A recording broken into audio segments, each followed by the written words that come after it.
गौरी नंदन श्री गणेश भगवान जी की जय। ओम नमः शिवाय। प्रेम से बोलिए श्री शंकर पार्वती भगवान जी की जय।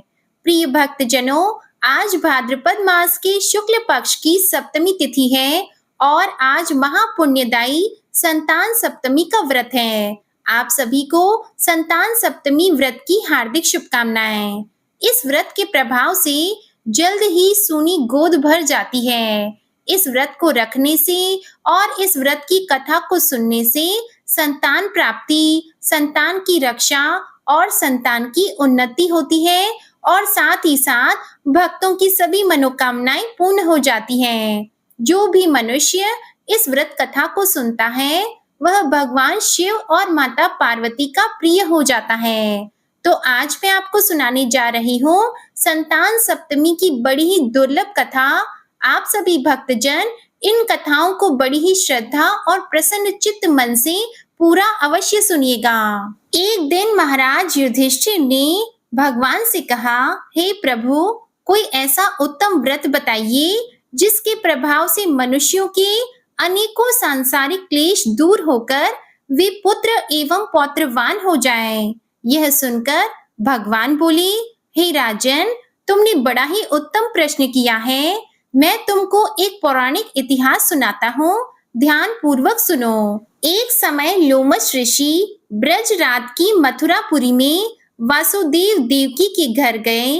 ऋषि राज को आया हुआ देखकर दोनों अत्यंत प्रसन्न हुए तथा उनको उत्तम आसन पर बैठाकर उनका अनेक प्रकार से वंदन और सत्कार किया। फिर मुनि के चरणोदक से अपने घर और शरीर को पवित्र किया और मुनि ने प्रसन्न होकर उनको कथा सुनाने लगे।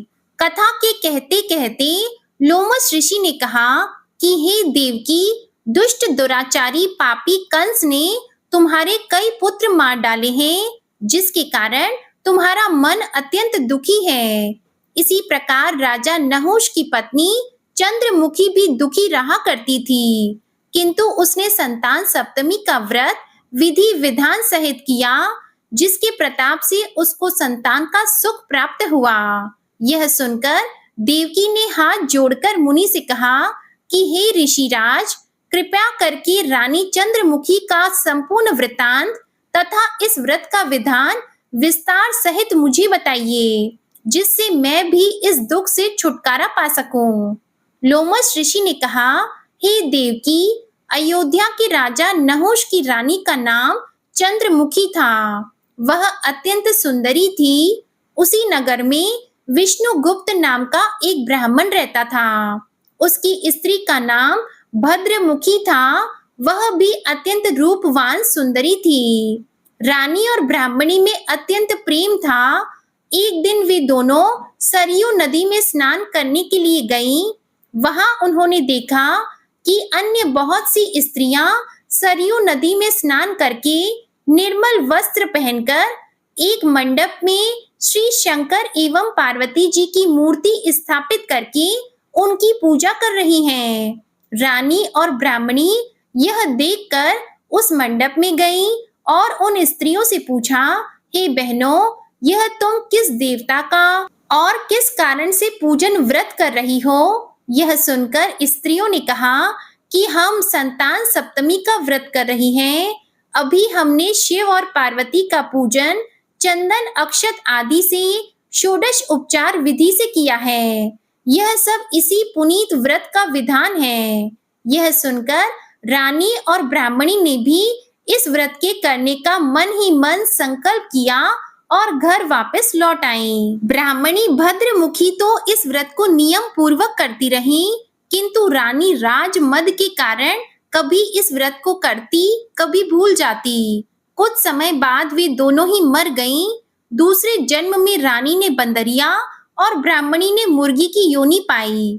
इधर ब्राह्मणी मुर्गी की योनि में भी कुछ नहीं भूली और भगवान शंकर तथा पार्वती जी का ध्यान करती रही।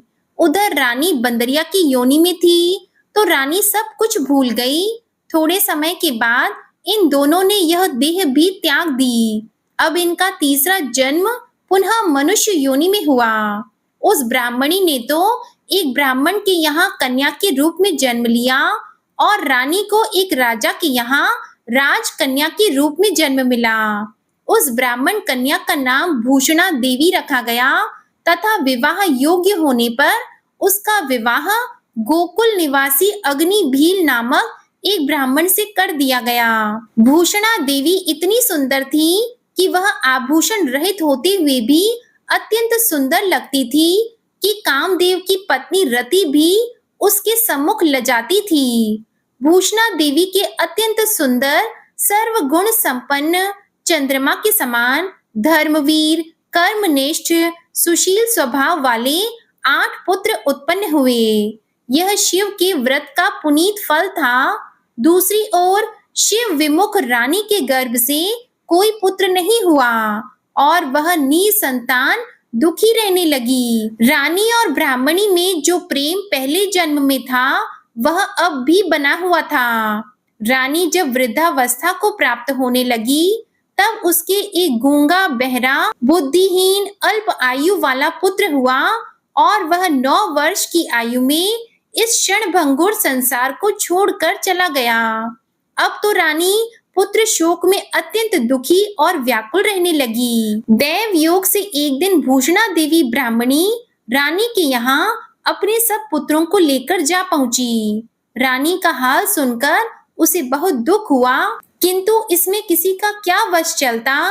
कर्म और प्रारब्ध के लिखे हुए को स्वयं ब्रह्मा जी भी नहीं मिटा सकते हैं। रानी कर्मच्युत भी थी, इसी कारण उसे यह दुख देखना पड़ा।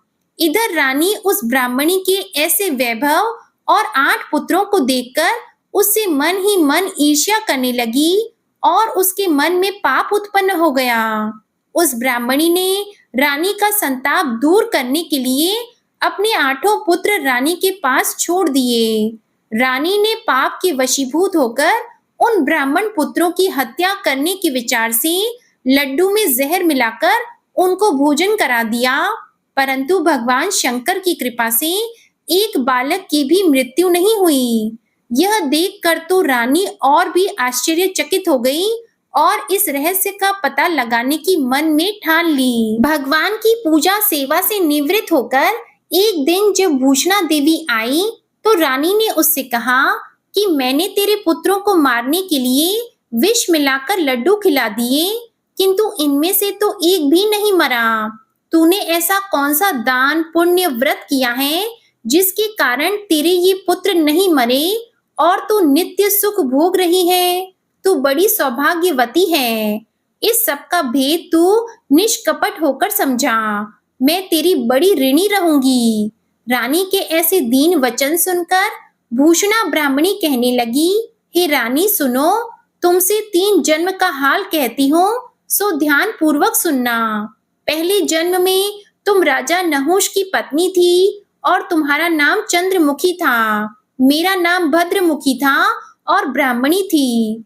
हम तुम अयोध्या में रहते थे और मेरी तेरी बड़ी प्रीति थी। एक दिन हम और तुम दोनों सरयू नदी में स्नान करने गए और दूसरी स्त्रियों को संतान सप्तमी का उपवास शिवजी का पूजन अर्चन करते देखकर हमने तुमने भी इस उत्तम व्रत को करने की प्रतिज्ञा की थी।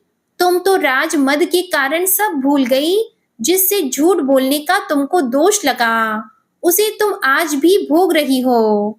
मैंने इस व्रत को आचार विचार सहित नियम पूर्वक सदैव किया और आज भी करती हूँ। दूसरे जन्म में तुमको बंदरिया का जन्म मिला और मुझे मुर्गी की योनि मिली। भगवान शंकर की कृपा से इस व्रत के प्रभाव और भगवान नाम को मैं इस जन्म में भी न भूली और निरंतर इस व्रत को नियम अनुसार करती रही। तुम अपने इस संकल्प को इस जन्म में भी भूल गई।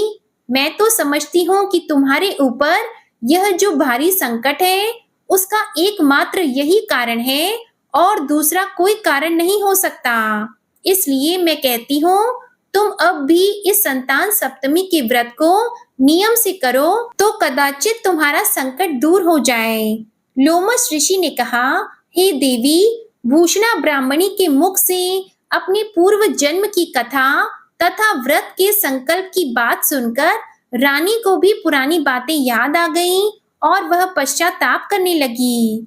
अब रानी भूषणा ब्राह्मणी के चरणों में पड़कर क्षमा याचना करने लगी और भगवान शंकर पार्वती की अपार महिमा के गीत गाने लगी। उसी दिन से रानी ने नियम अनुसार संतान सप्तमी का व्रत किया, जिसके प्रभाव से रानी को संतान सुख भी मिला तथा संपूर्ण सुख भोगकर वह रानी शिवलोक को गई।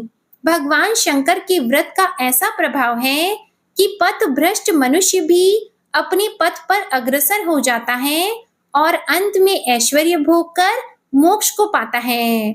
लोमश ऋषि ने आगे कहा, हे देवकी, इसीलिए मैं तुमसे भी कहता हूँ कि इस व्रत को करने का दृढ़ संकल्प अपने मन में करो तो तुमको भी अब संतान सुख प्राप्त होगा।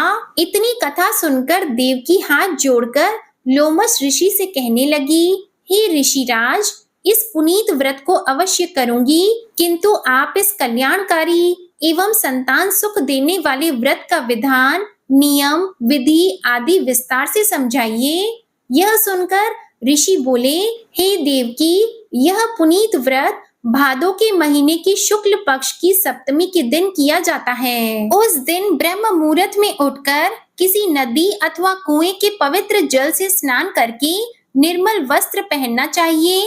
फिर श्री शंकर भगवान तथा जगदम्बा पार्वती जी की मूर्ति की स्थापना करें। इन प्रतिमाओं के सामने सोने चांदी के तारों का या रेशम का एक गंडा बनावे। उस गंडे में 7 गांठें लगानी चाहिए।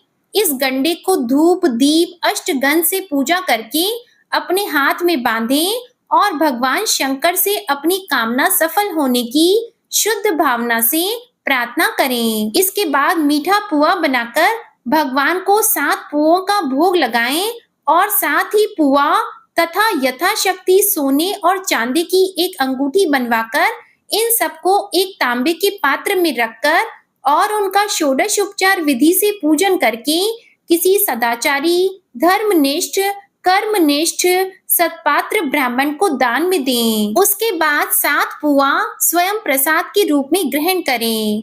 इस प्रकार व्रत का पारायण करना चाहिए। प्रति मास की शुक्ल पक्ष की सप्तमी के दिन, हे देवकी, इस व्रत को इस प्रकार नियम पूर्वक करने से समस्त पाप नष्ट होते हैं और भाग्यशाली संतान उत्पन्न होती है।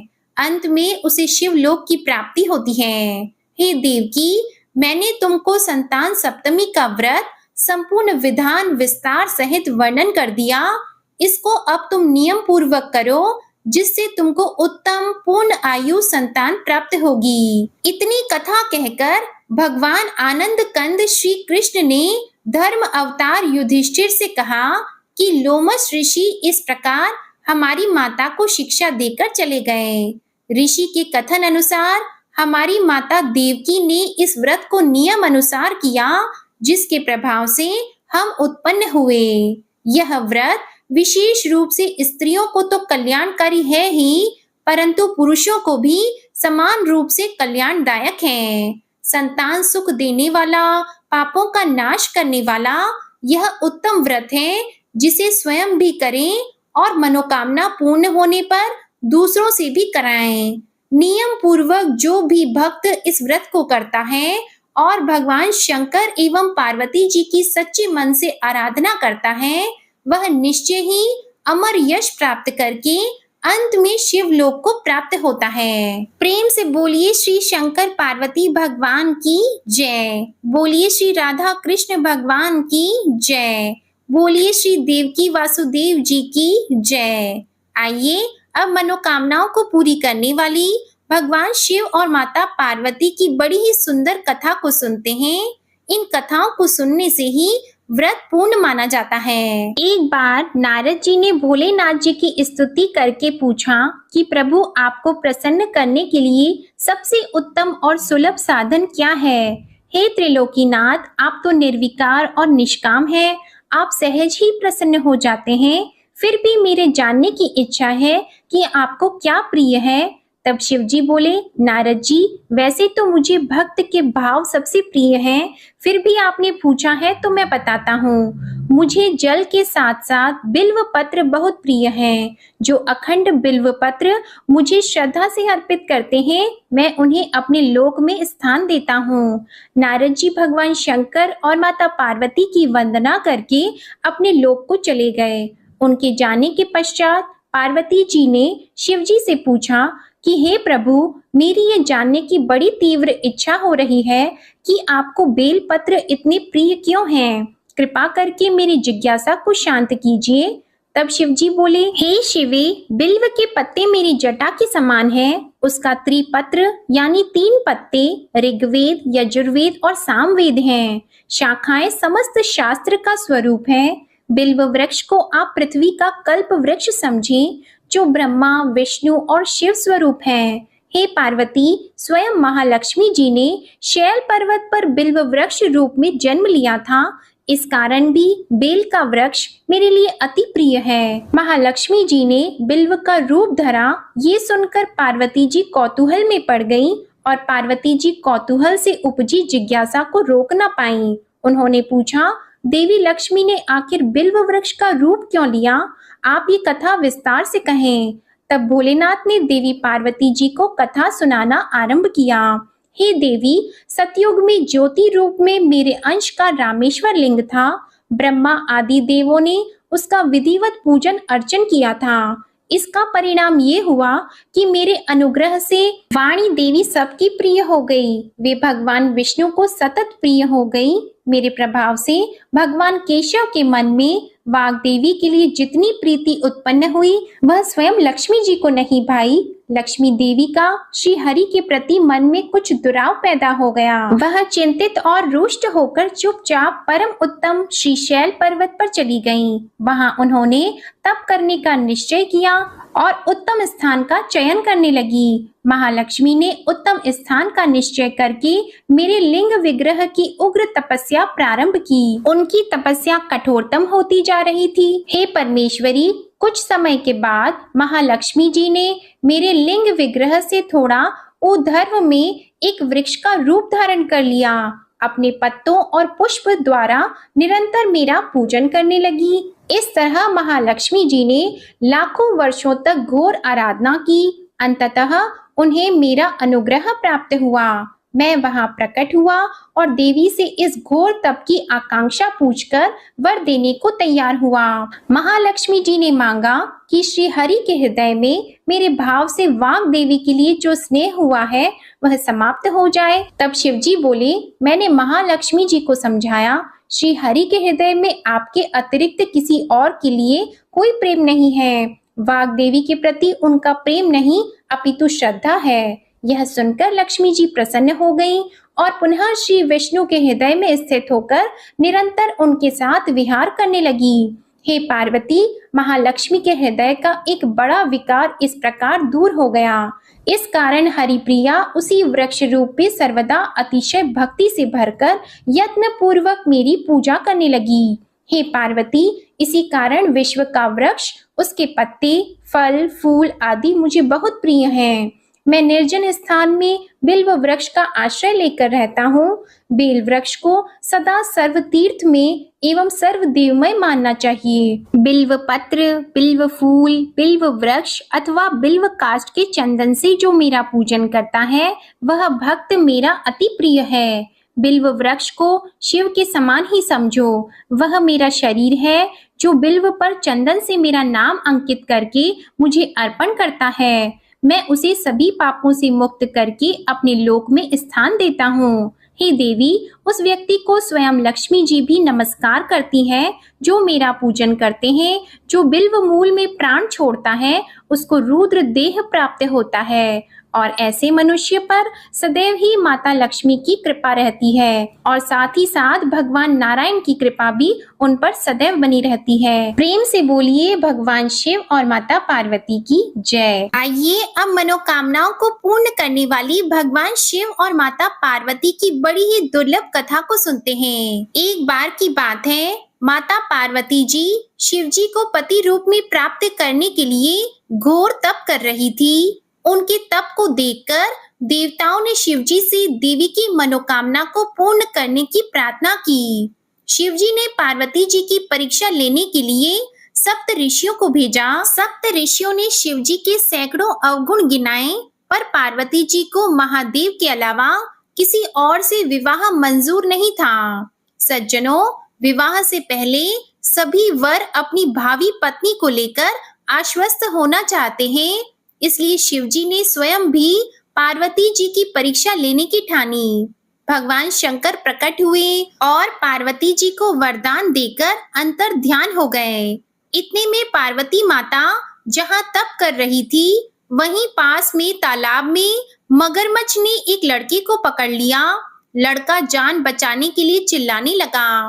पार्वती जी से उस बच्चे की चीख सुनी नहीं गई। द्रवित हृदय होकर वे तालाब पर पहुंची और देखती है कि मगरमच्छ लड़के को तालाब के अंदर खींच कर ले जा रहा है।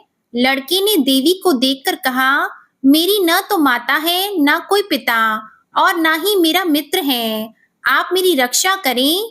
तब पार्वती जी ने कहा, हे मगरमच्छ, इस लड़के को छोड़ दो। तब मगरमच्छ बोला, दिन के छठे पहर में जो मुझे मिलता है उसे अपना आहार समझकर स्वीकार करना मेरा नियम है। ब्रह्मदेव ने दिन के छठे पहर पर इस लड़के को भेजा है, मैं इसे क्यों छोड़ूं? पार्वती जी ने विनती की, तुम इसे छोड़ दो, बदले में जो चाहिए वह मुझे कहो। मगरमच्छ बोला, एक ही शर्त पर मैं इसे छोड़ सकता हूँ। आपने जो तप करके महादेव जी से जो वरदान लिया है, यदि उस तप का फल मुझे दे दो तो मैं इसे छोड़ दूंगा। पार्वती जी तुरंत तैयार हो गई। उन्होंने कहा, मैं अपने तप का फल तुम्हें देने को तैयार हूँ, लेकिन तुम इस बालक को छोड़ दो। मगरमच्छ ने समझाया, सोच लो देवी, जोश में आकर संकल्प मत करो। हजारों वर्षों तक जैसा तप किया है वैसा देवताओं के लिए भी संभव नहीं है। उसका सारा फल इस बालक के प्राणों के बदले चला जाएगा। पार्वती जी ने कहा, मेरा निश्चय पक्का है, मैं तुम्हें अपने तप का फल देती हूँ, तुम इसको जीवन दे दो। मगरमच्छ ने पार्वती जी से तप दान करने का संकल्प करवाया। तप का दान होते ही मगरमच्छ का देह तेज से चमकने लगा। मगरमच्छ बोला, हे पार्वती, देखो, तप के प्रभाव से मैं तेजस्वी बन गया हूँ। तुमने जीवन भर की पूंजी एक बच्चे के लिए व्यर्थ कर दी। चाहे तो अपनी भूल सुधारने का एक मौका और दे सकता हूँ।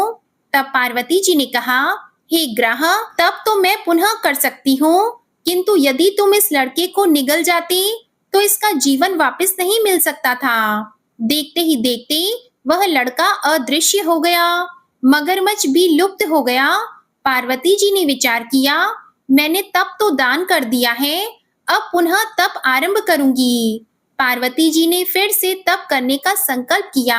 भगवान सदाशिव फिर से प्रकट होकर बोले, हे पार्वती, भला आप क्यों तप कर रही हो? पार्वती जी ने कहा, प्रभु, मैंने अपने तप का फल दान कर दिया है। आपको पति रूप में पाने के संकल्प के लिए मैं फिर से वैसा ही तप करके आपको प्रसन्न करूंगी। महादेव जी बोले, मगरमच्छ और लड़के दोनों रूप में मैं ही था। तुम्हारा चित्त प्राणी मात्र में अपने सुख दुख का अनुभव करता है या नहीं, इसकी परीक्षा लेने के लिए मैंने यह लीला रची थी। अनेक रूप में दिखने वाला मैं एक ही हूँ। मैं अनेक शरीरों में शरीरों से अलग निर्विकार हूँ। तुमने अपना तप मुझे ही दिया है, इसलिए अब और तप करने की कोई आवश्यकता नहीं है। देवी ने महादेव जी को प्रणाम करके प्रसन्न मन से विदा किया। बोलिए शंकर पार्वती भगवान की जय। अब मैं आपको सुनाने जा रही हूँ भगवान शिव और माता पार्वती की बड़ी ही दुर्लभ कथा। इस कथा को बड़ी ही श्रद्धा और प्रसन्न चित्त मन से पूरा अवश्य सुनिएगा।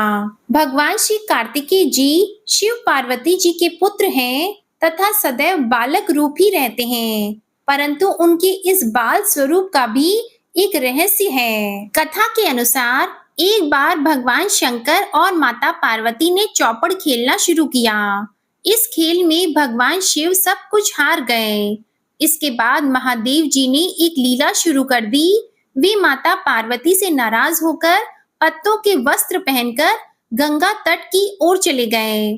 कार्तिकेय को यह बात पता चली तो वो माता पार्वती से शंकर जी की हारी हुई चीजें लेने आए।